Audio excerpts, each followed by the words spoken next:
What's up, guys? Welcome back to another episode from the Sideline podcast, and I'm back with my co-host Pete. And how are you guys doing today? All right, man. I hope you guys had a good Thanksgiving. It's just me and Pete today, so happy Thanksgiving. I hope you ate a lot of turkey because I don't eat turkey, but I still got some Thanksgiving food in the kitchen. How about you, Pete? You guys still got some Thanksgiving food? Oh yeah. That's definitely on because deck. you know leftovers is the best, man. So, sometimes it's better than the original. Right. So, man, so we're just gonna jump into it today, man. We're gonna start off with the message from Pete, and what's your message for us today, Pete?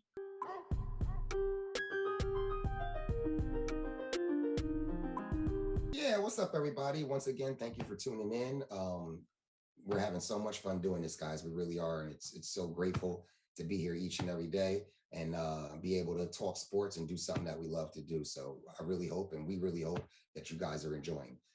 As far as the opening message is concerned, I'm gonna actually take it away from sports a little bit, especially considering the fact that yesterday was Thanksgiving. I just want to say that I am a super, super grateful, thankful person for everything and everybody that I have in my life. Starting with my wife, my parents, her parents, the people that I spent time with yesterday. I'm just so, so grateful to have them in my life. I love them to death, and I wouldn't be me or what I am today without them. I'm grateful to have Troy, who's sitting across the screen from me, to do this podcast with. I'm just blessed to be in the situation that I'm in. I have nothing to complain about. I'm a very, very happy, grateful person. One thing I just want to let everybody know, I know everybody isn't having, might not be in the best of times right now. Whatever it is that you may have on your plate, that might have to do with friends, family, maybe job, maybe pandemic. It could be anything that's going on. But I just want to tell everybody, just keep your head up, because one thing that you should always realize and understand is no matter how bad you think you got it, and you may have it pretty bad, there's always someone next to you that's worse off than you are. So just be grateful for what you have. Take it one day at a time. Pray, do whatever it is that you do. And trust me, as long as you are a good person with inside yourself, things will always get better and find a way to work itself out. So that's my opening message today. And I hope everybody had a great Thanksgiving. All right. Great message from Pete, man. No, I appreciate you too, bro, man. Let's get it, bro. We got a journey in front of us, like I told you yesterday through text. Let's get it, bro. We do thank you guys, bro, for the people that, that's watching, listening, man, sticking with us from the beginning, man. Just stay here. It's only going to get better. If you watch the last episode, it's only going to get better. That was a barn burner. Yeah, when we start getting some different guests up in here, we start getting the catalog, big, where we can just mix the guests up and make those personality blends. We're going to kill it. But, today we're going to start off with some football. Not that football yet. We're going to start off with the Hall of Fame, because the Hall of Fame selection is coming up. And I noticed some notable names in there. And a couple of names I highlighted was Jared Allen, Anquan Bolin, Devin Hester. Return specialist. Yeah, right. It was shocking to see him there, because he's kick return, and then they got him / wide receiver too, and it's okay, he was okay. He got in the game once in a while on third down to catch the ball here and there.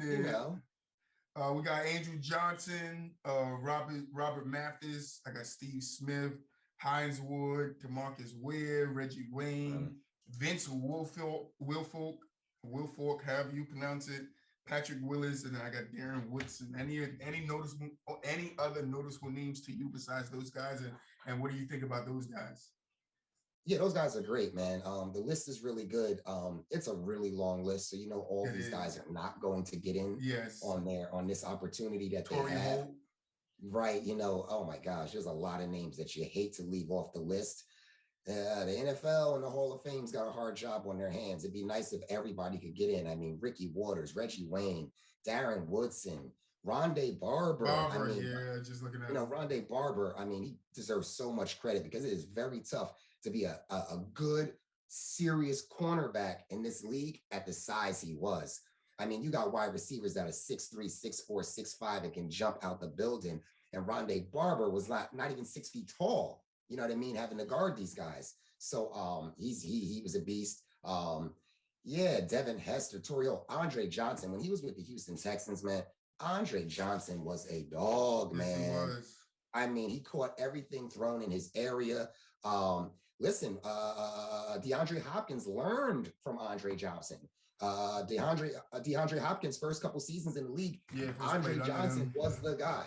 You know what I mean? So, yeah, man, Steve Smith, Panthers, Ravens, even when his career was coming to a tail end and he went over to the Ravens, he still was super, super productive over there. And I actually like listening to him on NFL Network on those Thursday night games. Steve Smith is very, very good doing that. Fred Taylor, Zach Thomas with the Dolphins was a beat. So everybody's well deserving to be on this list. It's just unfortunate that a lot of these guys won't end up being first ballot Hall of Famers, but they still at some point in time throughout the year should still get in the Hall of Fame. Fred Taylor, some good names on it. Torrey Holt was a name I missed. I didn't highlight that one.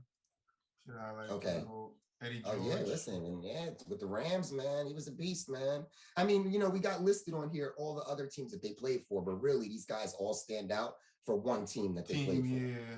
You know, Zach Thomas, I think Dolphins when I hear Zach Thomas. Steve Smith, I will say this though, because he finished his career the way he did with the Ravens and Panthers, he was productive for both.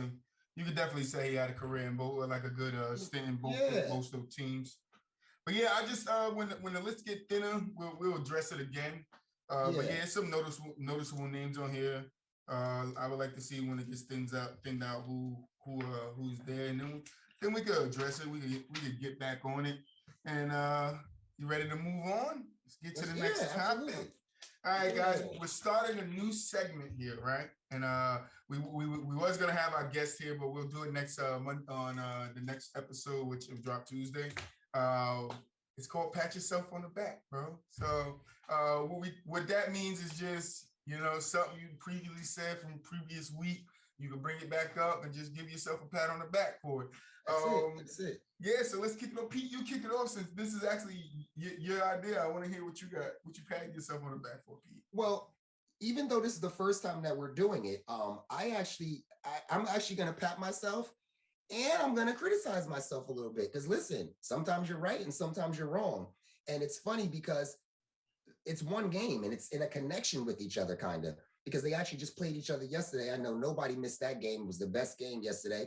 And it was the Raiders and the Cowboys. So I'll start off with the negative, okay? I was wrong. And I apologize, Raiders, okay? I told you guys straight up, I think specifically I said, I don't need to talk about you no more. Your season's over. I said you had a good excuse with all the turmoil and things going on with you guys this season. And I thought that was a good excuse for why you guys are in the situation you were in. But I just didn't see y'all really winning any meaningful games anymore to even be considered as still being in the playoff hunt. But boy, was I wrong, because David Carr and those Raiders did something yesterday. And I also want to say this too. Very underrated, man. Even when you watch the highlight package of the game yesterday, the guy had an amazing game and he's not even talked about or mentioned. And that was Hunter Renfrow. Hunter Renfrow returns kicks. I think he had 100 and something yards, like 30 something yards receiving out of the slot position. Didn't score a touchdown, but had like 9, 10, 11 catches yesterday. Hunter Renfrow is a very underrated wide receiver and gets no credit over there. He is seriously, easily David Carr's security blanket, and he had to come up extra big yesterday when Darren Waller went down with the injury. So Raider fans, Las Vegas Nation, I was 100% wrong. You guys are still playing like you got some fight in you. Doesn't mean you're going to make the playoffs, but maybe I gave up on you guys a little too early. So we're going to have to see what you guys do next week. So that was my fault, and I was wrong about that. But what I was right about on, and I do get the pat on the back about, is Cowboys. You're as good as the division. That is it. You are so fortunate. You are so fortunate that you play in the NFC East. I hate to say it as a Giants fan. We both Giants fans. We know our Giants aren't good. It is what it is. It is what it is. And you got Washington, you got Philly. They're not really good teams. So you guys are so fortunate that you have just a little bit more talent than everybody else, which is always going to put you to the top of that division, at least for this season. You can't beat the Chiefs. Okay, the Chiefs are a good team, but the Chiefs haven't been playing well. And then you go against the Raiders, who lost 3 games in a row. They got the turmoil and everything going on with their team. You're not supposed to lose that game at home, man. Okay. Cowboys, you'll make the playoffs. You'll win the division. But it stops there. It stops there, Cowboy Nation. America's team my butt, okay? Please, okay? So, like I said, Cowboy fans, I don't think y'all that good. I think you're just as good as the division, and that's that. So, yeah, what's up with you, brother? All right, man. I had a difficult time because I was like, damn, what can I pat myself on the back for, being that it's our first time trying out the segment. And I think it's gonna be a good one going forward, especially when we have reoccurring guests on and get to say something. So it works out for us. But what I'm gonna pat myself on the back and then kind of do what you did, but in a kind of opposite way is I said early on, I think in our first episode together, that the Detroit Lions was not gonna win one game this year, bro. I said it. I was rooting for him so bad, man. So I pat myself on the back for that. But don't pat myself on the back because I let you guys sit up here on this damn panel and talk me out of it. And I voted for them to win the last 2 games, and they got smashed by Chicago on Thanksgiving. I'm not doing this. I'm not voting for them no more. They're not getting any more picks out of me for the rest of this season. They're going smashed. 0. Well, yeah, it wasn't smashed, but by their definition, they were smashed. Because that's a game they're supposed to win, man. And that's one game used to. I don't even know. We're gonna get to it when we get to the pick. Yeah, absolutely. But yeah, I'm patting myself on the back because I said there was gonna be a 0-16 or 0-17 team, whatever how many games it is now. But they're gonna be 0 and whatever the end result is. All right. And they want the one tie. Yeah, 0-16-1. How about this? Are they good enough to get 2 ties? I don't know. There's still a loss in mine. It's a win in your eyes, not mine. Right. But yeah, I pat myself on the back for saying Detroit is not a good football team. They're not. I'm not going back on my word for the rest of the season. You hear it here. I'm not going back on my word. All right. That's my pat myself on the back. I would have loved to hear, our guest that we had on GK and Uncle Frank, but I guess they both had some long nights. Uncle Frank had something to do. GK probably taking a jet sleep. He needs a jet sleep. That's a very long sleep for a periodic of 2 days. That's a long nap. So we'll see him Monday. All right. We wish the best to him because it's a long recovery. But yeah, let's move on, man. We got some picks to make, some 3 games to talk about. Starting with the Chicago Bears versus Detroit, man. I'm gonna kick it off, Pete, because I'm kind of disappointed in this game, bro. 16-14. Like, what's going on here, bro? Like, who is the quarterback? Matt Nagy himself? No, Andy Dalton. Andy Dalton got the start. Andy Dalton. He didn't play. It don't look like he played a bad game. No, say it again. It don't look like Andy Dalton played a bad game. No, not at all. Yeah, he went 24 for 39, 317, 1 touchdown, 1 interception. Jared Goff, great completion percentage, not a lot of yardage. 21 for 25 for 171 yards and 2 touchdowns. I mean, I don't know. I just don't know. The Lions are 10-1. What is it? 6 more games left? I don't know if they could pull one out. I'm gonna go take a look at the schedule, bro. Let's just look at the schedule. They got the Vikings next. Then they got the Broncos. Then they got the Broncos. Then they got the Cardinals. Nope. They could beat the Falcons, but no, I'm not saying it. The Seahawks, they get a win there. And then they finish out the year against Green Bay, which I think, I'm not picking them for the game. I will not spend another pick on the Lions. You just heard me say it in Pat Your Back segment. Right. But if it's a game the Lions can win, it's that Packers game. Okay, and I'm assuming you're saying that because Green Bay's record will be so good that they can bench players in that last game? Maybe that, but the Lions somehow always come to nail biters with Green Bay. But that was under Matt Stafford. Okay, yeah, that's another good point. So listen, the Chicago-Detroit game, it got good towards the end. You brought up the point about Jared Goff. His percentage was good and all that. Because it's dink and dunk all the way down the field, man. You or me right now can go play quarterback for a team. And if all we got to do is throw to the running back 2 yards away from us, we're going to have high percentages also. But you did say, if it ain't broke, don't fix it. But it is broke because they're not winning games. But it got him a completion percentage close to 90. or in the Listen. 90s. Say that point again. I said it got him a completion rating, what, 90%, somewhere around there? But listen, you know how these athletes are, and it's the way they should be or whatever. If it don't end in a W, it's not worth talking about. No, I understand it, but Jared Goff isn't a good quarterback, so I think what this came down to, believe it or not, was who Chicago started at quarterback, and it was Andy Dalton. Chicago had a decision to make, like most teams with rookie quarterbacks. Are we about developing the rookie quarterback, or are we about getting wins with the veteran? The Patriots had that decision to make when they released Cam Newton and decided to go with Mac Jones. Well, same thing over here. Dalton gets injured, I think, after week 1 or week 2. They said, we're going to go to the rookie Justin Fields. And it was like, you know what? Let's just make his development be good so he can be ready for next season. He struggles. He barely gets any wins. He gets injured, and now Dalton comes back in. So it's clear. Matter of fact, they have a third-string quarterback on the team in Nick Foles. I'd go out on a limb and say, whether you start Dalton or whether you start Nick Foles, you do probably have a better chance to win games, but you're not making the playoffs, and you're not going to do any damage if you did make the playoffs. So do we start these guys to try to get wins for our fan base? Do we start these guys to try to get wins so that Matt Nagy keeps his job? Or do we put Justin Fields out there so that he can get experience since he's the future of our franchise? And that's a decision the team has to make. But they definitely won that game because of Andy Dalton. I don't know that they would have won that with Justin Fields. I like Justin Fields. I think he has a lot of upside. I think he's going to be good. But he's got those rookie woes going on right now. And Dalton was the one that helped get them down the field, make the right throws, make the right plays. Detroit could have won the game even with Dalton playing.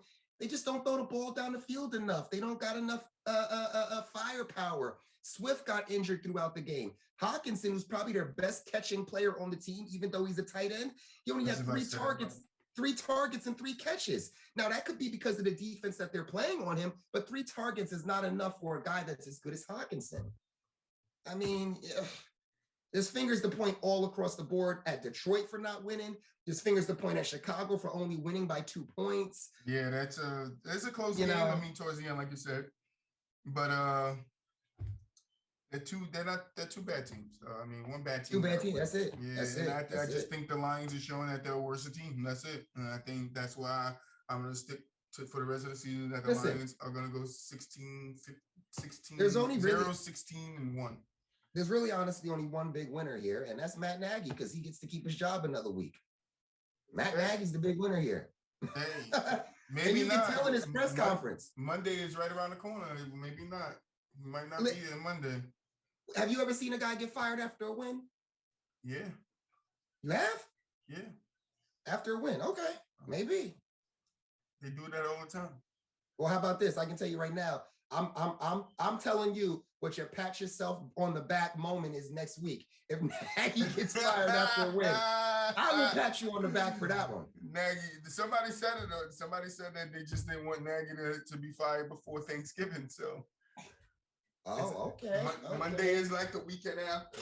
Hey, listen, you're right. You know what? Come here, let me tell you the respectful thing to do is don't fire him after Thanksgiving. Fire him on Christmas.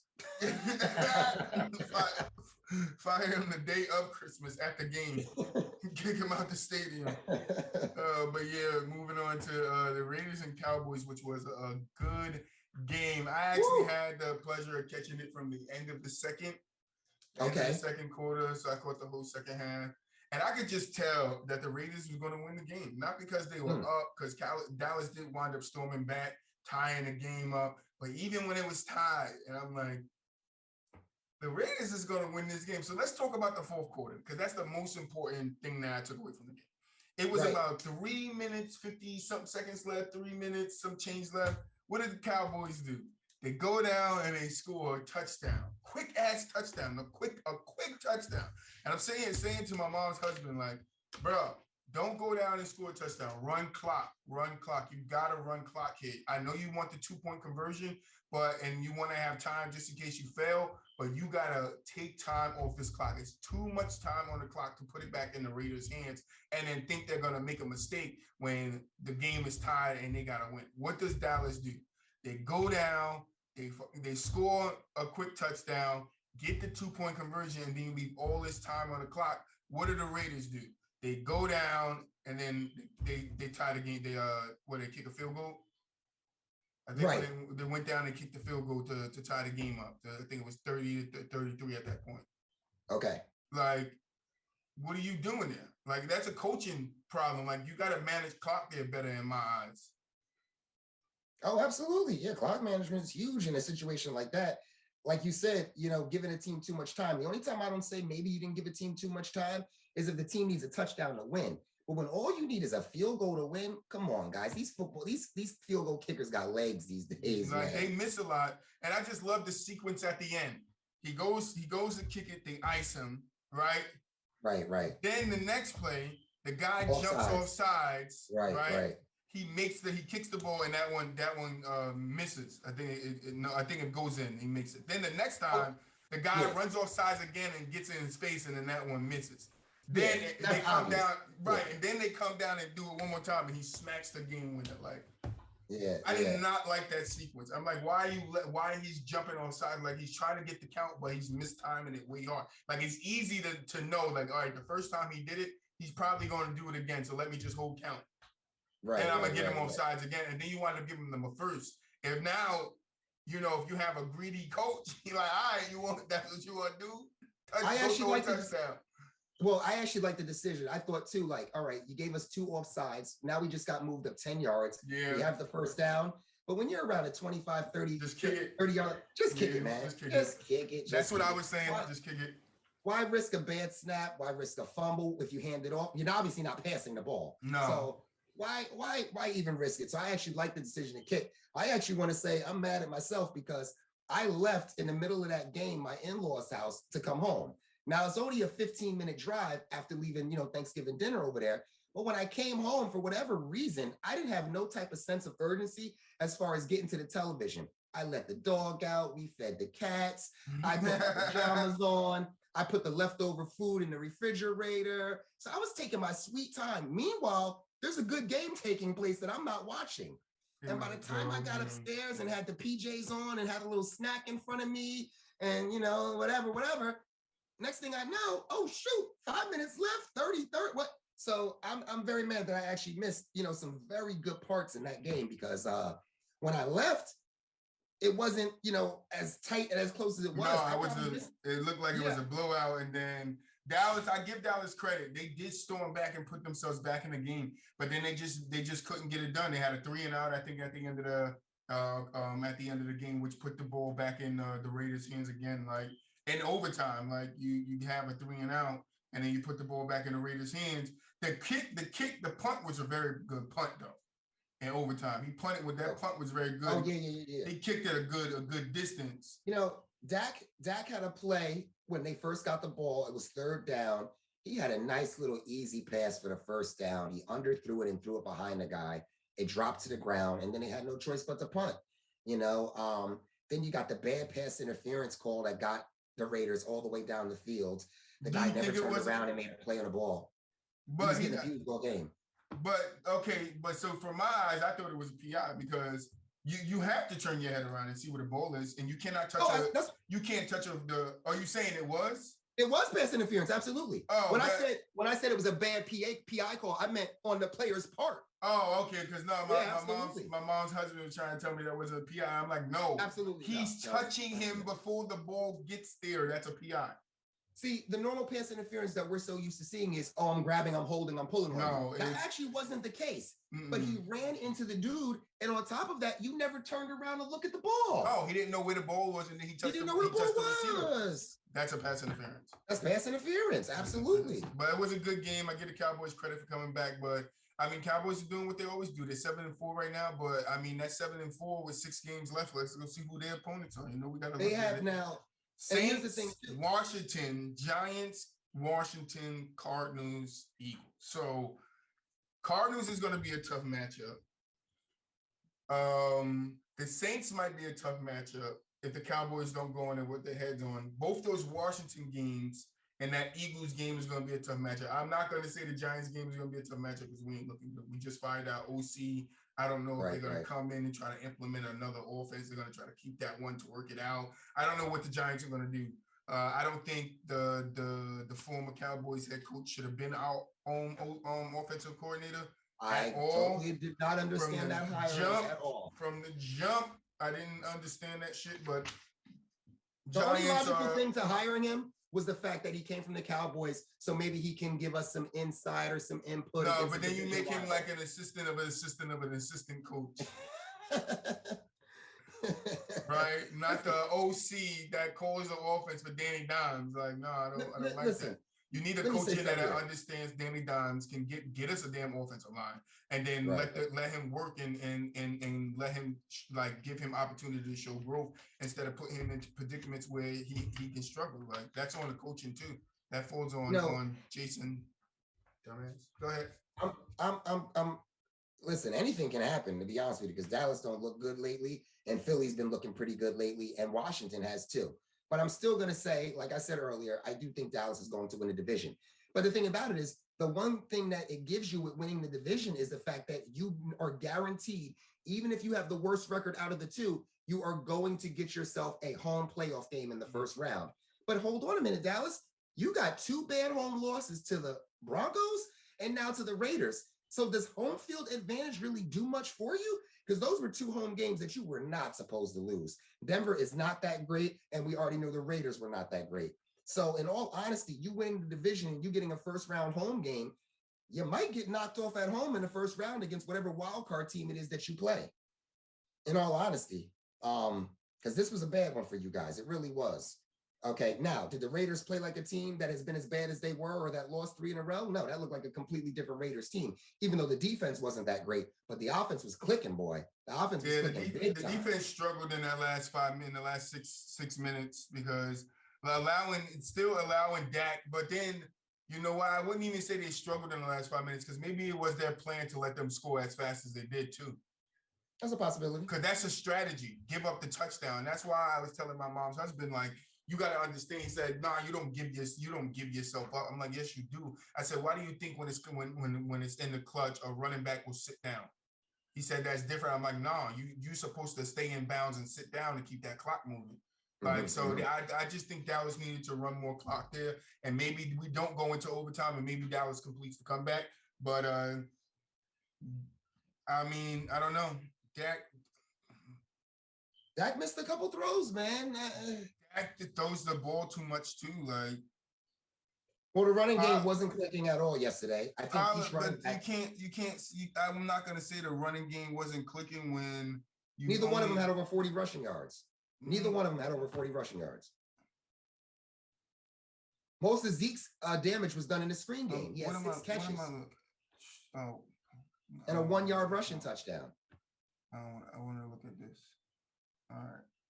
Pollard had 10 carries and Zeke had 9. Right. For less than 40 yards each. Okay. So the running game was not working.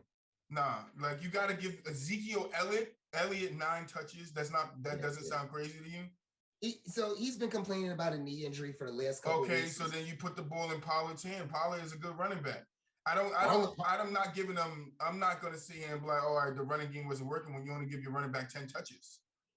Well, altogether 19. With your top, I'm talking about the top guy. He had 10 carries for 36 yards, and his longest was 12. Take that into consideration. His longest was 12. Feed him the ball more. Maybe he gets more 12-plus yard gains for you guys.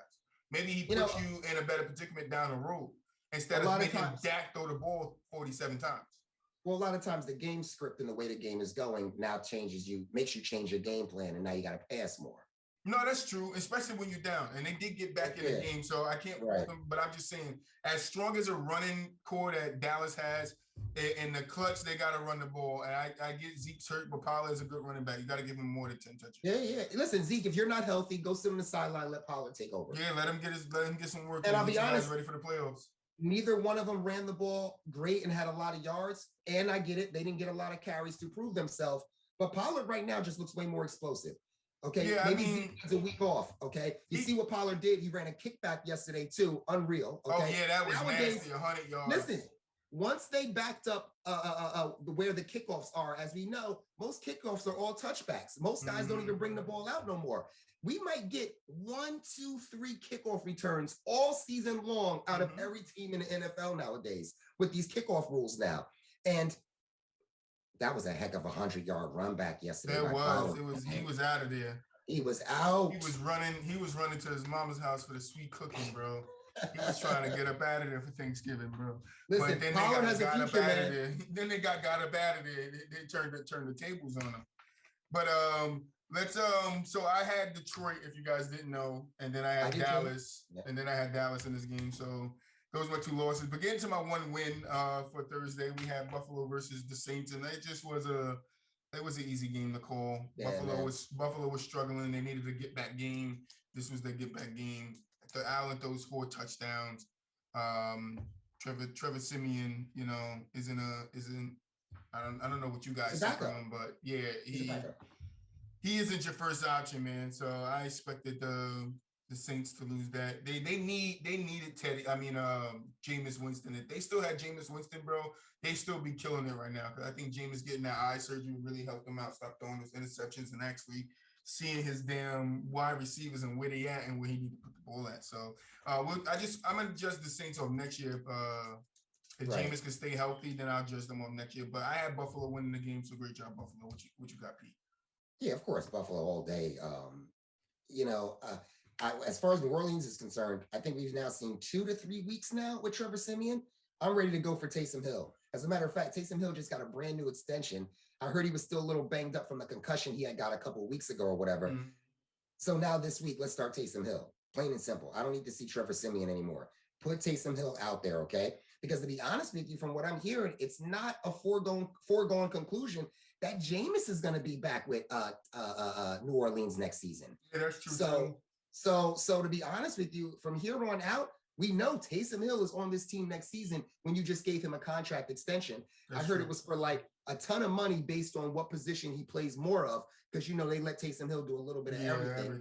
But if you ask Taysom Hill what he wants to do, he wants to play quarterback. And the few times that he filled in last season at quarterback for Drew Brees, I thought he did pretty well. Mm-hmm. And he's always a running threat as well. So I want to see Taysom Hill out there. The guy is super athletic. He can play running back. He can play tight end. He can play quarterback. He's got a decent arm. He can run like no other. Get Taysom Hill out there, man. Trevor Siemian, take a seat. Be a backup to Taysom Hill.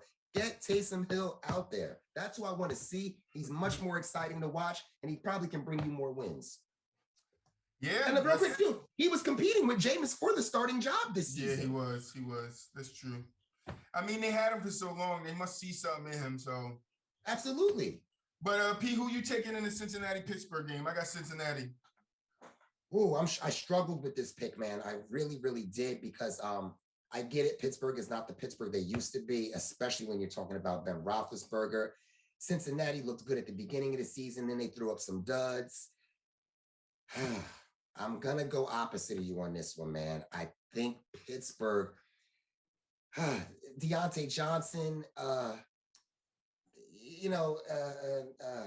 Najee Harris, I feel like they just got this little bit of toughness where maybe they can just beat Cincinnati up a little bit. But I am very hesitant on that pick, and I could easily see myself being wrong on that one. I'm going to go with the heart. I'm going to go with the gut. Yeah. I mean, Ben is not having a bad year either. 13 touchdowns, 4 interceptions.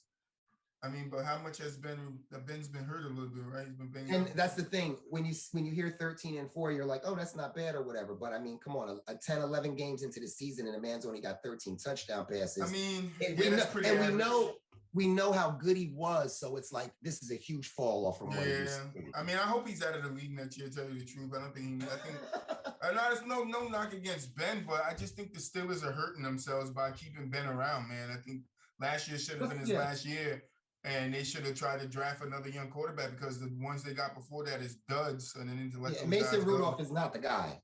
Rudolph is not the guy. Not as Hodges either, whatever the other guy named. Oh, Hodges. Doug Hodges. Forgot about him. Yes. Yeah, let him go. Find something else. See if Trevor, if Jameis Winston is available. Well, don't forget, they do got somebody over there. They got the kid from Washington, the quarterback from Washington that they let go last season. From Ohio State. Dwayne Haskins. Dwayne Haskins is over there with Pittsburgh right now. Supposedly, when Dwayne Haskins got released from Washington because of all the mistakes and trouble and stuff he was causing over there, Pittsburgh grabbed him real quick, They wanted him to learn under Roethlisberger, learn how to be a professional. That was Dwayne Haskins' biggest problem. He wasn't being and acting like a professional. He's hanging out at nightclubs after games. He's not preparing right. He needed to learn how to be a professional. You're not in college anymore. This isn't, we went on Saturday night or on Saturday, like the college schedule is, and then go to the frat party after that. This is the NFL now. So Roethlisberger and Pittsburgh, I haven't heard one thing mentioned about Dwayne Haskins lately. So is he learning? Has he been productive while he's over there? Has he looked good in practice with the scout team? What's going on with Dwayne Haskins? He deserves another chance, I feel like.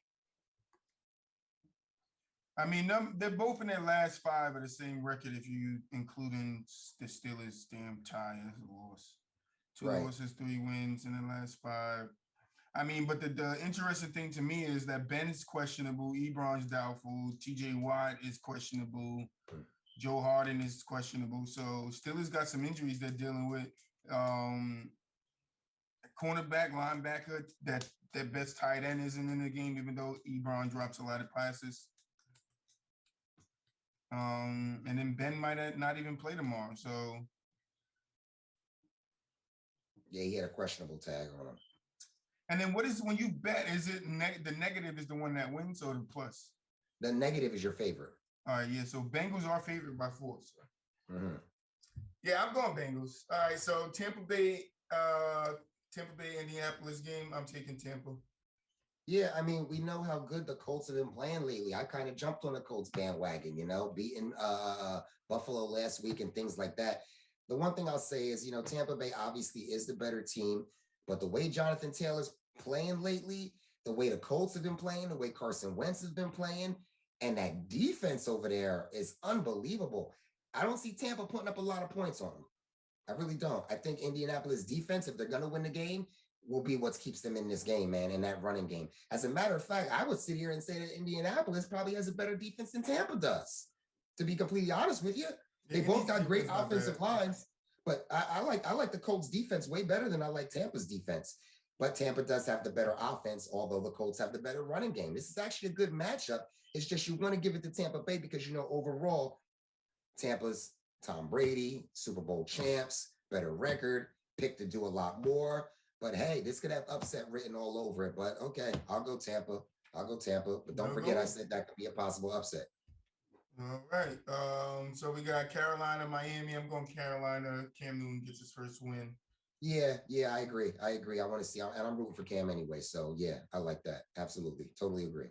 All right, New England, Tennessee. I'm going New England. They hot. Mac Jones is doing his thing, so I'm not going to go against him yet. Yeah. Tennessee. You play good. You got beat last week against Houston, which that shouldn't have happened. But this isn't a get-right matchup because New England's actually really good and has a very good defense. And you guys struggle without Derrick Henry. So I like New England. Absolutely. Philly Giants. I'm going Giants. I think we could come. We got to get right for that Bucks game. We got to get our get back for that Bucks game. And Philly is a division rival. They are hot, but maybe we have some motivation going into the game with the new OC or whoever's the interim OC or whoever's taking over the job. Maybe they'll call some better plays, design some better plays, and we'll see what happens there. Does the firing of Jason Garrett pump the Giants up? Maybe, but I don't know if it's enough to beat Philly or not. I think Philly's playing really good. I think Jalen Hurts is super underrated. I think Philly's the second best team in that division behind Dallas, even though I think the way Dallas has been playing, when Philly plays Dallas again, I think Philly could actually beat them. So as much of a Giants fan as I am, I'm going to root for Philly. Not root for Philly, but I expect Philly to win this one. And to be honest with you, in this situation that we're in right now as Giants fans, the more losses the Giants take is the better for the team anyway. You get yourself a better draft pick next season and things like that. So I got Philly winning this one. All right. Atlanta versus Jacksonville. I got Atlanta. But I can see Jacksonville winning this one. 100%. 100%. Atlanta, man, y'all just don't look good no more, man. You just don't. Although I think Cordell Patterson should be back, so that should help the offense tremendously. I'm going to take Atlanta, but if Jacksonville won, I wouldn't be surprised one bit. You're a big Cordell Patterson fan. I like that. Yeah, man. Houston versus Jets. I got Houston. I mean, Houston gets dumped on, but nobody gets dumped on more than the Jets. Yeah. Who would have loved Zach. GK here to defend them, but GK's not here to defend Yeah, them. yeah. Zach Wilson is at quarterback. Who'd you say? You said you got the Jets, you said you got Houston. I got Houston. You got Houston. Yeah, I'm gonna have to hop on that with you, man. I like Houston too in this one. Zach Wilson's first game back. Nah, I don't see it happening. I don't. Yeah. I don't at all. Mm. No. I thought Flacco played very good actually last week for his first game. Him having COVID, he's not playing. Zach Wilson not looking real good in all his starts, and the fact that now he hasn't played in a few weeks. Yeah, I like Houston Jets. I'm sorry. Chargers, Denver. I'm taking the Chargers. I think Chargers are going to get back on track this week and start getting back in the win column. Yeah, they aren't a bad team. They're just in a little slump. 1,000%. And I said it last week. Chargers are one of my favorite teams to watch right now. If the Chargers are on television, I want to watch them play. Big Herbert fan, big Eckler fan. Yeah, man. Mike Williams, the receiver. Yeah, they're good, man. They're very, very good. They're a fun team to watch, man. I'm excited to see them in the playoffs. I really am. I'm rooting for them in the playoffs, to be honest with you. From the A, I'm a Giants fan. I like the NFC, but if you're asking me what team I like in the AFC right now, it's Chargers. I love the Chargers, man. I really do. All right, we got LA Rams versus Green Bay. I'm going Green Bay here. I don't know how the Rams are going to utilize Odell, and if Green Bay is going to scheme for that. I don't know if you got tape on Odell or how they're going to use him, but I do think with Aaron Rodgers, because I know he has a broken toe, but is he playing? Aaron Rodgers is playing. Yes, he is. Okay. I know he showed the reporter his broken toe the other day. But yeah, I'm taking Green Bay. I think Aaron Rodgers goes out there and gets it done. I'm taking Green Bay also, just mainly because every time the Rams have a big matchup, they let us down. Matter of fact, even against all their losses are like, you pick them to win, you know how explosive they are, and then they come out flat. My mind is just drawing a blank, man. Thanksgiving and everything was like a big thing for me and stuff like that. So like, my mind is just drawing a blank, but you probably got it in front of you who their losses were against or whatever. The Rams come out flat. You're talking about to the Rams? Yeah, they come out flat, man, in all the games that they should win. The Odell's first game, the Monday night game, they came out flat to the 49ers one game. Like, the Rams just lose games that I don't pick them to lose to. So I can't put them over the Packers. I can't. The Rams lost to the Cardinals 37-20. Blown out. They lost to the Texans 2016. They lost to the 49ers. Embarrassing.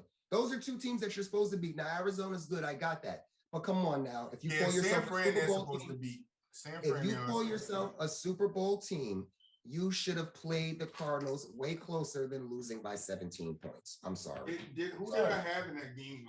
I mean, yeah. Who should I pick? See, I got a binder over here week to week. Like, the Rams beat some good teams. You've had games where it was like, oh, I can't wait to see the Rams play, and they let you down. Big time letdowns, man.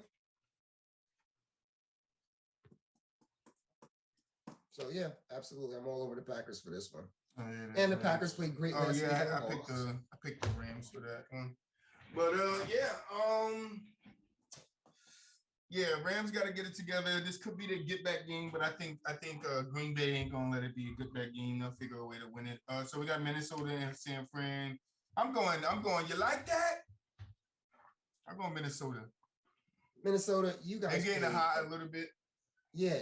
They played an amazing game last week against Green Bay. That was definitely the game of the week.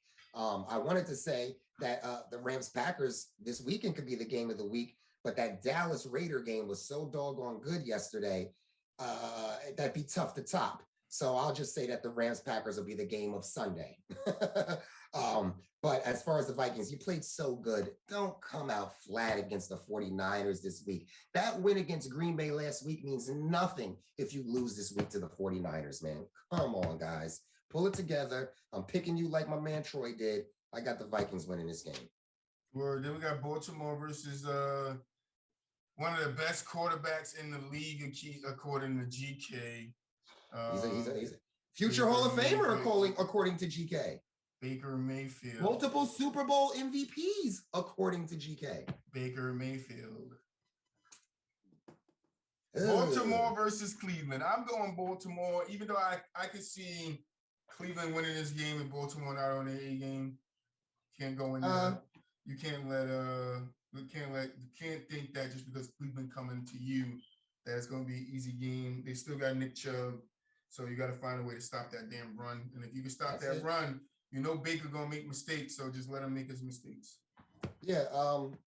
Lamar Jackson's back. Lamar Jackson's back. He was actually like a last minute scratch last week. So that means he almost practically could have played. So I think he's super healthy this week, ready to go into this game. He wants to be on the field. You know, it bothered him to miss the game last week. Lamar Jackson all day, I think, is going to handle this. Although, like we said, I'm not talking about Baker Mayfield, but I will talk about Chubb. He's got to be respected 100%. And also, I heard there is a possibility Kareem Hunt comes back for this game. Me personally, myself, if I were the Browns, knowing how much Kareem Hunt means to the team, I would probably sit Kareem Hunt knowing that they have a bye week the following week. Give him one extra week off. You know, you got a bye next week. I wouldn't throw him into the fire just right now. But listen, if he's ready to play, they got training staff and people over there to make these decisions. So if they think Kareem Hunt's ready to come back, now you got a two-headed monster in Kareem Hunt and Chubb that you got to worry about. That's going to be the difference. It's not going to be Baker Mayfield. If it's Baker Mayfield as the difference, it's not because Baker Mayfield brought him down the field and won a game. It's because Baker Mayfield made a huge mistake and caused them to lose the game. So Chubb and Kareem Hunt are definitely the guys to watch out there for. But I like the Ravens in this matchup with Lamar Jackson making a good comeback. I would say this too: Baltimore can't give Cleveland a chance.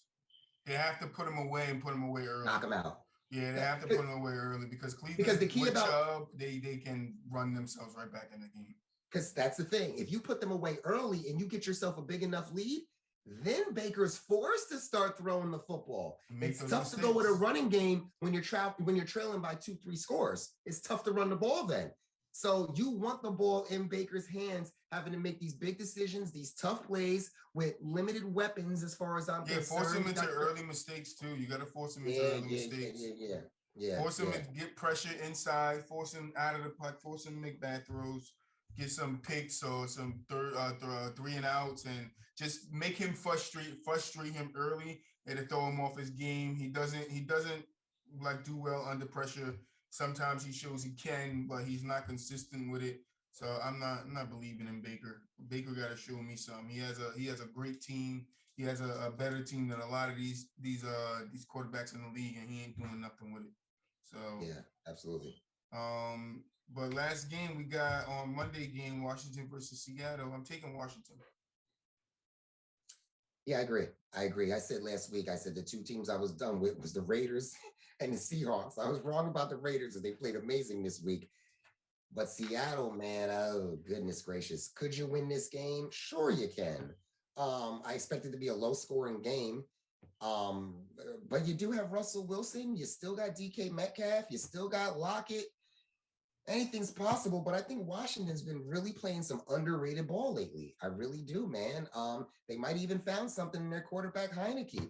We'll know this offseason if he gets this extension or signed to a different type of deal or whatever. I mean, you could say he's deserving of it. He's been playing great.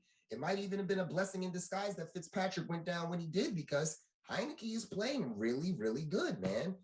So I like Washington in this game. As a Giants fan, I don't like picking Washington, but I'm over that. I'm over that now. I know my Giants are doing nothing this season. So when it comes to having to pick Philly, Dallas, or Washington to win a game, I have no problem doing that. I can't go with my heart all the time. So I think Washington can get this win, definitely, on a Monday night. Yeah, I mean, Washington is going to have to get it done. All right. Washington going to go out there and show the Cowboys that they ain't that far in the lead. All right. They got some problems to worry about, because I think Cowboys, they get too ahead of them damn selves, thinking like these are must wins for Philly and Washington, please. Because you got Dallas, who lost this week. So it's almost like you're picking up an extra game if you can win this week, and Dallas lost this week. So these are big games for Philly and Washington this week. Yeah, big games. If you think you still have a chance at the division. If you think you still have a chance at the division, and on top of that, you still know you have a game left against Dallas, this is a huge week for you, just based on the fact that Dallas lost. Yeah. I want to talk about briefly just over some little stuff. You know, I'm a Boston fan. Boston lost to the Nets. I expected it, as I posted on my TikTok. Yeah, as I posted on my TikTok page, I expected it. I don't think we don't have the mentality yet to beat the Nets. I think any team is beatable, but not in the 7-game series. The Nets is better than us. I will take the Nets in the 7-game series against my Boston team. I'm not a bias. We're not biased here. All right? We try not to be biased here. But yeah, the Nets are kicking right now. They're on a 4-game winning streak. You got the Bucks kicking right now on a 5-game winning streak. You got the Hawks kicking right now on a 6-game winning streak. Boston fell back down to 10th place after being up there a little bit. Philly's holding on. Boston's I just think about all the changes in the last couple of days. Boston fell below Philly and the Hawks. Golden State's on a 5-game winning streak. The Suns is the most important thing I wanted to touch here before we get into the last topic or the last 2 topics of the day. Suns are on a 14-game winning streak, bro. Special, man. That's special. 14-game winning streak. They last 10, they're 10-0. They letting Golden State know, listen, y'all might get all the publicity because you got Curry doing fancy, crazy things out there on the court, but we just play ball and win games. Yeah, but I think that's the thing with the Suns. The Suns make team play their ball regardless. If they're having an off night, on night, you're playing the Suns type of basketball. It's going to be slow pace, and it's like the Suns play like they're in the playoffs already. It's slow pace, move the ball. That's the Chris Paul effect. Yes, find open men, but be persistent in what you're doing. Like they play it like a playoff style ball. And that's like I watched a couple of their games this year and took notes on it. And that's what I see in all their games. They play this slow, methodical game with you. And if you're a fast-paced team or even an average paced team, you're going to go into playing the Suns and they're going to take all that away from you. And that's what I like seeing from them. I still do think Golden State is a better team, though. Listen, I mean, we all enjoy watching Golden State because of Curry and what he's out there doing. But, Phoenix is just dirty work, man. They just nothing flashy, nothing crazy. They just get the job done. They just win. Listen, I don't know if Chris Paul is interested or not. I haven't heard this or anything like that or whatever. But if there was ever one player that I had picked as far as what he's going to do post his NBA career, I see GM or head coach written all over it for Chris Paul. He'd be the perfect person to have come in and either be a head coach or either just a GM. Put the right players on the team, man, because his vision and what he's able to do on the court, I feel like that would be a great transition for him, man. Don't know if the guy's interested in it. Didn't speak to the man. I have no idea. But that's just me giving him his props. I think that role would fit him so well when he finally does retire from the NBA, man. He'd be a great GM, I feel like. Yeah, and I mean, listen, go ahead. Yeah, I was going to say, if Steve Nash can be out of the league for a few seasons and then jump right into a head coaching job, why couldn't Chris Paul do something like that? In all honesty. Yeah, I mean, I think Chris Paul just wants to. I don't think he wants to be a part of the super team era. I think he don't want. Exactly. It would have been very easy for him to go to the Lakers if he wanted to. I don't think he want people to look at him like that when they look back on his legacy. And I respect that. Or at the end of your career, you went and played with, LeBron. Because people might say that about Melo. It's a real thing people might say about Melo. That, Melo went and played with LeBron at the end of his career. But LeBron went off last night, 39 points, 6 assists. I think 9 rebounds or something like that. Go to the box score real quick.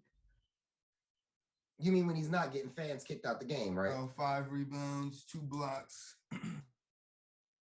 But I saw a lot of people, when I went to address and I wanted to see what you said. Yeah, he got fans kicked out again. I don't know what was said. I see a couple of different things on TikTok. Somebody said that. Right. The fan threatened that, said that she hoped Bronny James dies in a car accident. I heard that, yeah. I seen 2 posts on TikTok from 2 different people saying that they were at the game and they literally show pictures of where they're at in the stands, right where the altercation is, but they both say 2 different things were said. So I don't know. I don't know, wasn't there, but LeBron is known for getting fans kicked out. Russell Westbrook has done it. Everybody has done it. I mean, now it's going to... Go ahead. No, I was just going to say, the one thing that LeBron said that I do really agree with is like, don't say things to me that I would never say to you as a fan. Mm-hmm. And I feel like that sums it up right there. That's a very good point, man. If you cross the line with something that you said, and I would never, ever, or I would know I would be criticized and bashed on television because I'm the public figure for saying that to you. Why is it fair because you're not a public figure that you're allowed to say it to me? You know, and on top of it, I feel like a lot comes with the seats that these people have. You have the potential to be heard with the things that you say.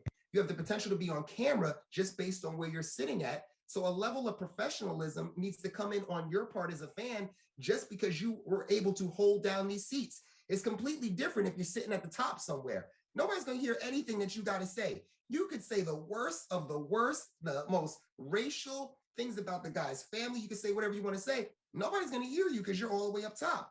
But when you're sitting there on the floor, I mean, you're always looked at as like, oh, those are the rich people that are sitting there on the floor. Well, act like it then. Act like it. Yeah. Yeah, people are excited about that LeBron Pacers win, but the Pacers are they 8-12? They're mid-team. The Lakers should beat them. Right. They had no AD. LeBron should have stepped up in the game. LeBron did exactly what he was supposed to do. Yeah, he had a big 3 in overtime too. Yeah, it was somebody that went off yesterday. I'm trying to find it. I didn't get a chance. Thanksgiving and stuff. I missed a lot of basketball. But different things and stuff. Yeah. Thanksgiving the next day, and it was somebody. The Timberwolves beat the Heat. That was a little shocking, but the Timberwolves going to be that team all year where they won 5 straight too. The Timberwolves are going to be that team that you got. If you sleep on them, they will beat you. They're 10th in the conference right now. Denver Nuggets fell to 9th. I did not know that. Denver Nuggets fell to 9th. Okay, yeah. Jamal Murray, man, you need him back. That's going to change the tiers this Monday. Oh, yeah, there's a big tier change there. I can't keep them in that bracket with them that low because that's in case I could have put Boston up that high too. Right. Listen, you are what you are. Yeah. I mean, it's only for a week, so you guys don't get upset with me. You know, I'm doing a tier every week then there's gonna be some movement, bro. Troy is not the one out there. Troy's not out here playing these games. They are. No, they are, bro. Yeah. I mean, I'm taking into account what you're doing right now is the most important, and then the second thing is up until that point. So everything from the season start to that point, and then what the week held, and then that's how I do the tiers. So if you do good in this week and it's a little better, and some teams are struggling, I'm not gonna put you over an overall better team, but the Nuggets probably gonna fall some spots. It might be in that top bottom tier. I don't know. Deservingly so. And yeah, we'll figure it out. I got a couple of days. So, but yeah, let's get into the last topic, man.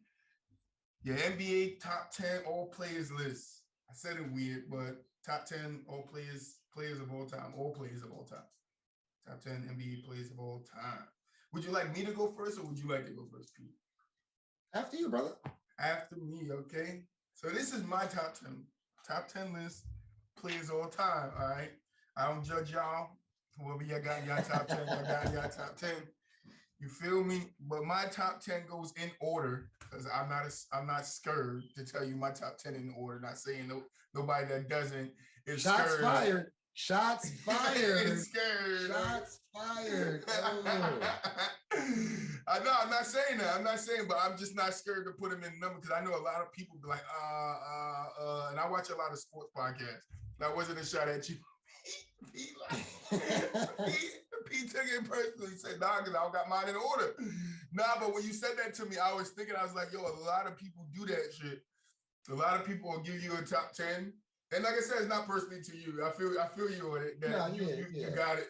You clicked it in my head, but a lot of people do that. So yesterday I made my list last night. I made it and I was like, look, I gotta put my list in order because a lot of people do this, no order stuff. And then you came with it today and then it clicked back in my mind. So let me say something. Let me look directly into the camera and say this real quick, all right? If you ever do a podcast, right, keep your notes before the podcast to yourself. Do not share them with the other person you are hosting with, okay? Because he will use that against you. I didn't even use it against you. Oh, shit. Do not pregame with the guy you are doing the podcast with, okay? Yo, Pete gonna start you got in your book, keep your notes to yourself. Pete gonna start meeting me like, you ready to go? I'm ready to go. We don't gotta talk about nothing. Just hit record. Let's go. My bad, Pete.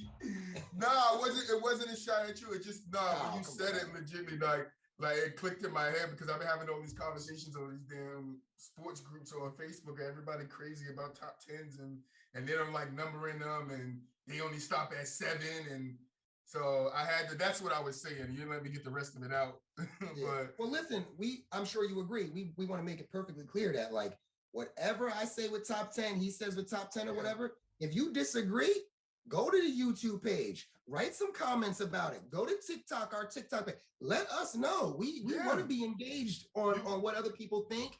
Whether you would disagree, agree, we all for it. If you watched our last episode of the podcast, we are all about people disagreeing with what we say and what's going on. So bring it. We love it. We love it. Yeah, we love it, man. This is all fun and jokes. Don't think Pete was coming at me or I was going at Pete. It's all love. Because you guys out there sometimes get crazy. Ooh, look, turmoil. You're like, nah, we joking. This is just our humor.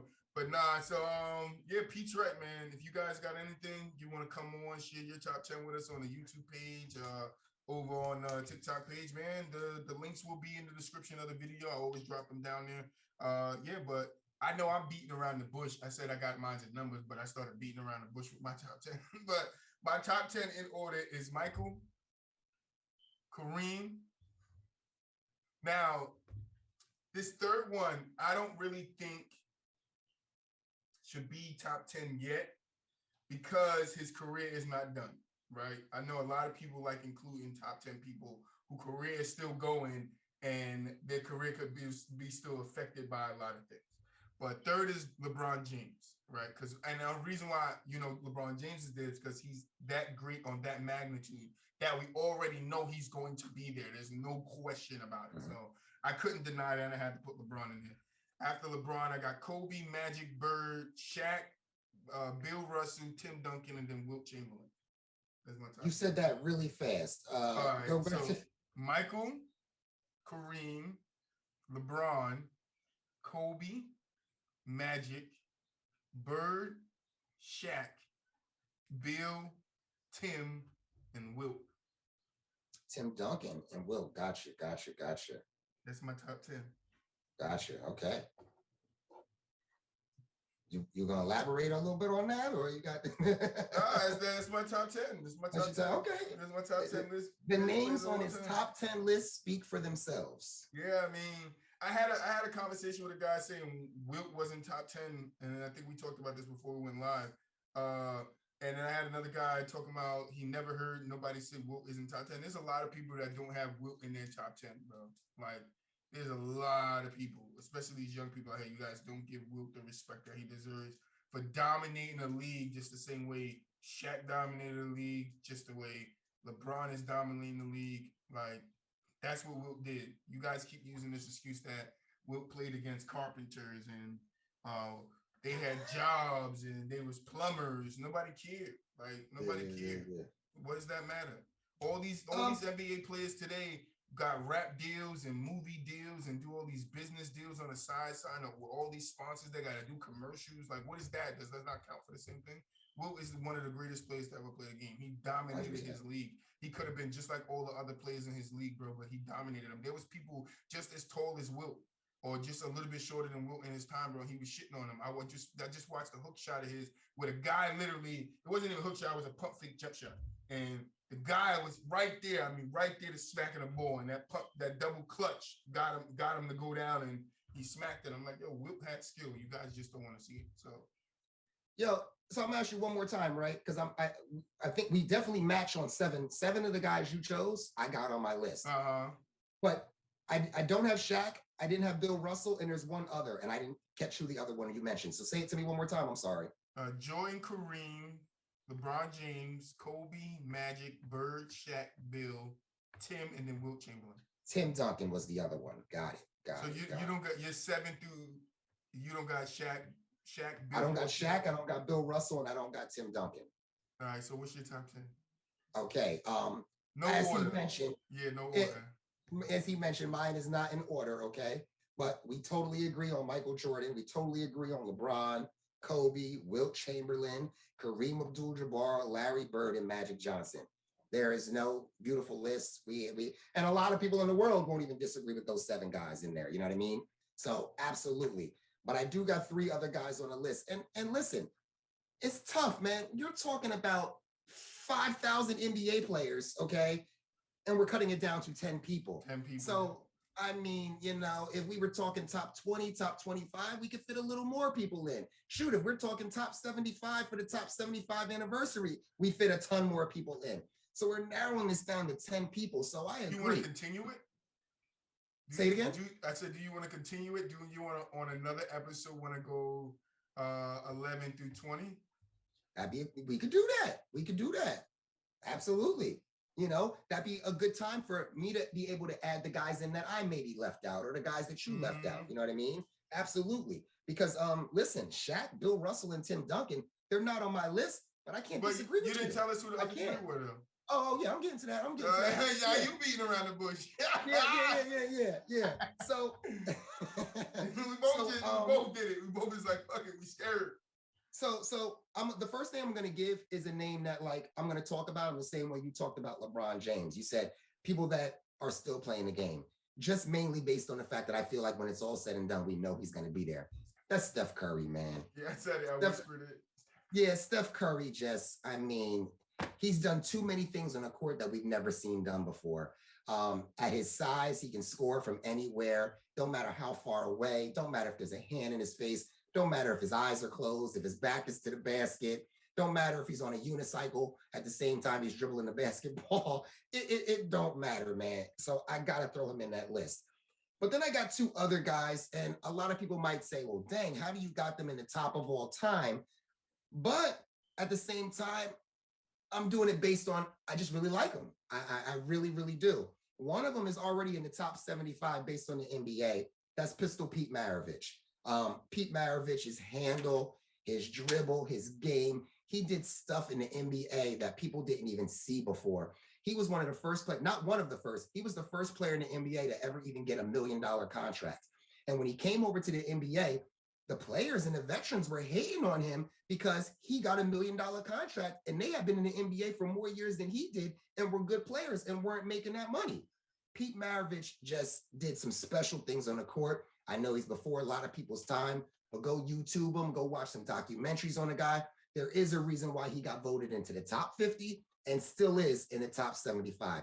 Pistol Pete Maravich, just when you talk about handles, Jamal Crawford crossovers and Curry's handle, and anybody that you put up there with handles and stuff, Pistol Pete Maravich was doing it before these dudes were even born. The stuff he did with a basketball was just unfreaking believable. So I'm a big Pistol Pete Maravich fan. It's a shame through injuries, his career got cut a little short. And then obviously throughout retirement, he did pass away. So that was very, very unfortunate. But he'd be a guy that we still talk about to this day. I feel like if he was alive, and by him not being alive, I feel like a lot of us forget about him and how great he really was. My final guy on this list, I'm just a huge fan of. He's not top 50, he's not top 75, but as you see, I got him on my top 10 list. I'm a huge fan. Man, Drazen Petrovic. I'm a big Brooklyn Nets, New Jersey Nets fan. I've been a New Jersey Nets season ticket holder in the past when they were in New Jersey. My father's been taking me to games since I was a little boy. As you see, just to prove, I don't know if the camera can catch it or not, but that's my Drazen Petrovic New Jersey Nets tattoo on my wrist. I am a huge Drazen Petrovic fan. If you don't know, the man died in a car accident, cut his career super short. When he came over to the Brooklyn, when he came over to the New Jersey Nets and was able to do with that team was just remarkable. As a little boy watching the guy play, I was just in awe. He was a superstar over in Croatia. He was one of the first guys to come from overseas and come to America and really represent. The guys from overseas were always looked at as being soft, but he was one of the guys that paved the way for your Dirk Nowitzkis, your Jokic, all the guys right now that are overseas guys. Like right now, the NBA is super international. It's not dominated by Americans like it used to be. The NBA is an international global sport right now. And Drazen Petrovic was one of the first guys to come over here and represent for the guys internationally. got drafted by the Portland Trailblazers, was never given a chance because of the team that they had with Clyde Drexler, and they were pretty deep over there. And then he comes to the Nets and immediately just starts shining. And like I said, as a little kid, I loved to watch him. And when I found out the guy died in a car accident, man, it hit me hard, man, because I was a big Nets fan. He was my favorite player on the Nets back then. And when I got old enough to get my tattoo and all that, I had to represent for the Nets and I had to represent for Drazen Petrovic, man, because that's my dog, man. That's just my dog. So I get it. He's probably on no one's list at all in the world. Probably doesn't put Drazen Petrovic on a top 10, top anything list or whatever. But I just feel like if the guy's career was not cut short to him passing away in a car accident, he's somebody that we would be talking about to this day right now. And that's my list. I mean, I'm not mad at it. It's a little strange. Pistol Pete and Petrovic is a little strange. Like I said, I disagree there. I do disagree with Curry too. But I'm not gonna say you respectfully disagree. I'm not gonna be like, why are you gonna put those guys in there? Like, no, I understand. Listen, you're top 10. I don't mind even saying Drazen Petrovic. I get it. He doesn't deserve to be on the list. His body of work is not long enough. But the short body of work that he did have, and then with everything that he did overseas, which I get it is not the NBA, but that's what got him over to the NBA. And because I was such a big Nets fan, I dissected the guy a lot more than other people dissected him. I heard Reggie Miller said straight up, that's the greatest player he's ever played against was Drazen Petrovic. The dude talked trash, he got in your face. You know, I got 2 Petrovic jerseys upstairs in my closet. Matter of fact, I should have wore one of them just for this segment, okay?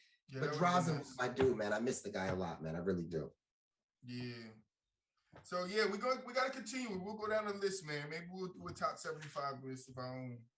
We'll go 11 through 20 somewhere in the next couple of weeks. But see, the only thing is, if we get GK or Uncle Franco, another guest back on, they're gonna have to start with give us their top 10. Yeah, absolutely. Yeah, they missed this out. They missed out on this segment. Yeah. They definitely gonna have to give us their top 10 because they can't give us 11 through 20. We don't know who the top 10 is. So, you know what I'm saying? Yeah, I mean, yeah. You know, so, I'm glad we did this topic, man. You know, yeah, I think it would have been a lot more fun if the other two was here because I think GK would have wound up doing it like you did it, which ain't nothing wrong with it. Don't take that as a shot or anything. You know, I think we say that as a shot and thinking I probably would have said the same thing to GK. After I said it to you, GK was like, yeah, I ain't got enough list to it. I'm like, look, these motherfucking punks. But no, it's no shot. There's no slight at you guys. But no, I know a lot of people who don't know because people come with a lot of judgment when you give them a top 10. So a lot of people would just be like, yo, I don't have an order, and they'll just give you names because it's easier that way for you to not defend it, but for you to get your point across of why, like somebody like Pistol Pete and Petrovic is in the top 10, because now people are gonna be like, all right, what number you got him? And you be like, I don't have a ranking, and then they can't be like, oh, but you have him over this guy, you have him down here. So that's the only thing for me is I don't mind that. So somebody come be like, yo, why you got Shaq so low down at 7 over Bird, like below Bird? It would be probably no bias, but a little bias because Bird and Magic. I think Magic should be in front of Bird, but Bird should be right behind Magic. So I think we all have our own list. I don't personally think LeBron should be on top 10 list, but just knowing what he has done for the NBA up until this point, 19 years, we know he's going to be on the list. So I think that's why most people have LeBron. I could have definitely did it in an order with Thanksgiving and everything going on. Yeah, it was a little hectic. I was a little hectic, a little late with, going over all the notes and documents that we knew we were going to talk about in today's episode. Yeah. So could I have put this in an order? I absolutely could have. No, it's fine. It makes it better that way. It made it better. But we 100% agree. Michael Jordan, LeBron James, Kobe Bryant, Wilt Chamberlain, Kareem Abdul-Jabbar, Larry Bird, and Magic Johnson. I would want to know why you don't have Shaq, though. Honorable mention. Honorable mention. We gotta listen. And here's the thing. Listen. Based on body of work, I'll say it right now. Based on body of work, Shaq deserves to be on there over Drazen Petrovic. Come on. Yeah, we know that, but I'd be a fool if I didn't. I'm not even mad at you at the Drazen Petrovic because you said that's your favorite player of all time, like. Right. But so what is Pistol Pete? Your second best favorite player of all time? No. Listen, I'm biased to the guards and the shooters. I want to know. I like my guards. Well, I Pete like is my there. guards and my shooters. Is So Pete there because you wanted to put a guy named Pete in the top 10? Is that why he's there, Pete? Is that why he's there, Pete? No. Gotta find a guy named Pete. All right. Listen, just because a lot of people call me Pistol Pete, no, of course Pistol not. Pete. No, You're talking about yourself here. You putting yourself in the top 10. No. You got yourself in the top 10. Yeah, I did have my name written in. No, I'm just kidding. Like me, Pete, me. But I respect everybody's top 10 because everybody sees the basketball through a different lens. So hearing Pistol Pete and Petro is like, it's refreshing because, you know, somebody said it before, you don't want everybody having the same thing, you hearing the same names over and over. But that's why. And let's be honest here. Is there anybody that has a top 10 list that doesn't include their favorite player? No. And I get it. It's very easy when your favorite player is Michael Jordan. Of course, he's on the top 10 list. But I felt like, how many people have a top 10 list? And it's not, exactly, how many people have a top 10 list? And even if it's not number one on the list, one of the guys isn't your favorite player. Yeah, see, I'm not biased. Most people would just throw him up there at number one, but we're not biased. You put your favorite player at the bottom. I put mine in the middle. Yeah. So I knew that, in all honesty, even with the three names that you had on your list that I didn't have on my list, I know Drazen Petrovic should not be on this list in front of a Shaq, a Bill Russell, or a Tim Duncan. I would be left. People was, do you say you watch basketball and you got this? So that's why I felt like, mainly because I put a guy like Drazen Petrovic on the list, it wasn't fair for me to give an order. You know what I mean? Because I know he doesn't make the list. He doesn't even make a top 20. But he's my favorite player. That's why I said, that's why when you was like, I could have put it in order, I was like, nah, because it makes sense. Because then if you put it in order, everybody got their guns pointed towards you, Pete. I'm not gonna because lie. Even with Drazen Petrovic being number 10 on the list, they'd be like, wait a minute, he should be number 100 on the list. Right. So, but no, I just think you guys out there seeing the list, leave your comments down below, but do have some respect because we're going to respect your list even if we don't agree with it. I don't agree with his last three, but I'm showing him respect. I think it's all in their eyes. Like his lenses are different from mine, from what he's seen from Pistol Pete and Petrovic maybe showed him more of what he looks for in a basketball player. So, and he is right. Pete is right. That's why Pete's my co-host, man. We're starting to build a good bond that we could just take shots at each other and just move on and not, and be good about it. You want to see that because, we're trying to build something here with you guys. We want you guys to see us and we want to see you guys. Like we said before, we want you guys to come up on the show. We want you guys to come up here and give us your top 10 so we can debate it and see what we agree with and what we don't agree with, but still in the same sense, respect you guys and what you guys' opinions are. Pete's a great guy, man. And, just for him to put his top 10 together on short notice like I did, it shows a lot of hard work in him, and I give him a lot of respect for that, Pete. So I want to thank you because with Thanksgiving, likewise, man. Yeah, with Thanksgiving being yesterday, it wasn't easy of us trying to get the work done. And you see, we were supposed to have some people on, and they unfortunately weren't able to make it. But me and Pete here for you guys, all right? Me and Pete here. We wanted to give you guys a show for today, and that's what we did, man. We gave you guys a show, and yeah, you got our top 10. We talked about the Hall of Fame. We'll talk about that again when the list gets dumbed down, as we say it. Yeah, this top 10 list. I see some debate. So there's gonna be some serious debating when the guests come on here when we approach this subject. Yeah, hopefully they watch it and don't just be like, "No, what he said." Like, hopefully, because I'm gonna send a link to them. Like, yo, go watch the top 10 picks so you guys have an idea. So when you're up there and we talk about it, what I find very funny is like, whenever there's a disagreement, how there's a disagreement with what one person's thinking and another person's thinking? It's not because of what the other person says. Just look at their eyes and their face.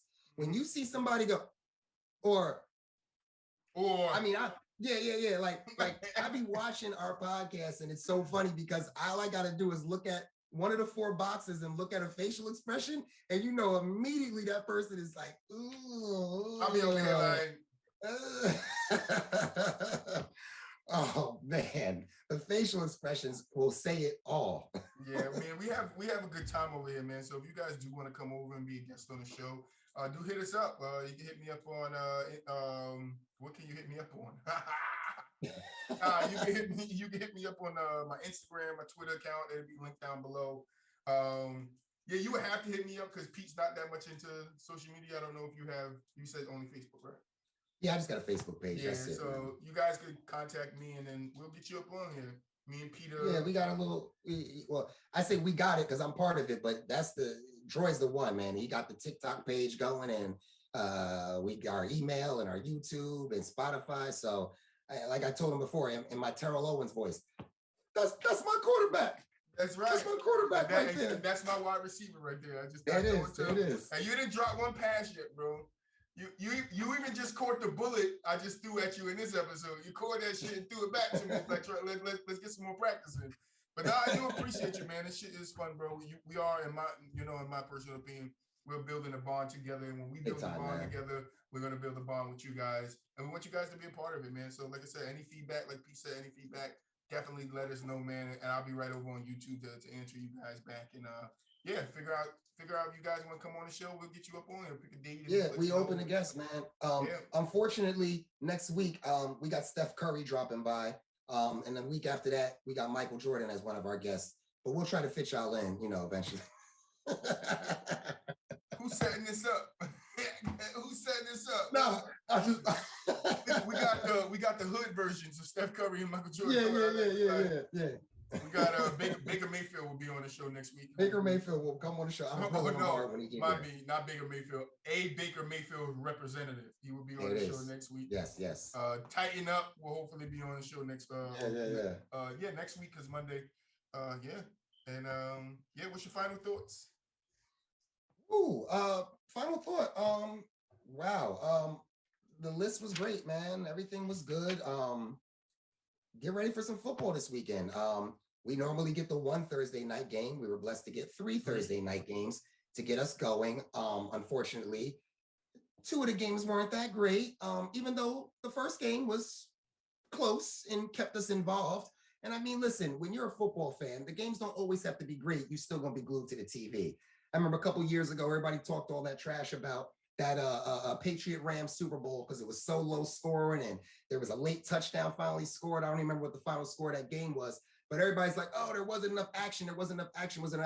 If you like sports, if you like football, if you like basketball, you can still find entertainment some kind of way. There's nothing wrong with a game being a defensively played game. Defense is a big part of the game too. You got people, all your players that play on the defensive side of the ball, they enjoy defense. All your defensive coaches, they enjoy defense too. It's not just about the high scores and things like that when you still have superstar talented athletes out there. So I'm looking forward to Packers Rams. I really am. Hopefully the Rams don't let us down and give us an exciting game because some of these games, like I said before, they're showing up to a little flat and I feel like they should be ready and motivated. You got Odell there. He should be a little more acclimated with the offense so that he can see the field a little bit more. And I'm just looking for another weekend of action-packed sports, man. Let's get it. Yeah, man. I'm looking just for a good week. I hope my picks come out good. I hope we can come back here Monday and I can tell you I did good on Sunday because last Sunday I had a bad week. And let's get it. Hopefully we get some good basketball games until Sunday. Our tiers will be done. You'll see them Tuesday. Next tier list come out Tuesday. Next episode comes out Tuesday. And we just want to thank you guys, man. I don't think tiers. One more. I'm gonna throw tiers will be a little easier for me now that I learned how to print them out. So my printer's working. We're good. yeah, it'd be a little easier to get through. Yeah, hopefully we can get through them a little quicker than we used to. We're gonna try to manage our time a little bit more so we don't give you guys a 3-hour episode like our last episode. But it was a very, very good 3-hour episode. All right, so it was packed with a lot of back and forth, intense moments, and funny moments. And if you want to see some clips, they are up on TikTok. So From the Sideline on TikTok. And that's it, man. Or watch the whole 3 hours if you like. Yeah. You don't have to watch it all at once. Yeah. watch the whole 3 hours, Yeah. Let us know what you think. Hit the thumbs up button, Show us some love, man. We enjoy doing this for you guys, man. We hope you guys enjoy it as much as we do. And just if you have any critiques, anything we could do better, just let us know. And we thank you guys. So with that being said, man, From the Sideline podcast is out. Peace.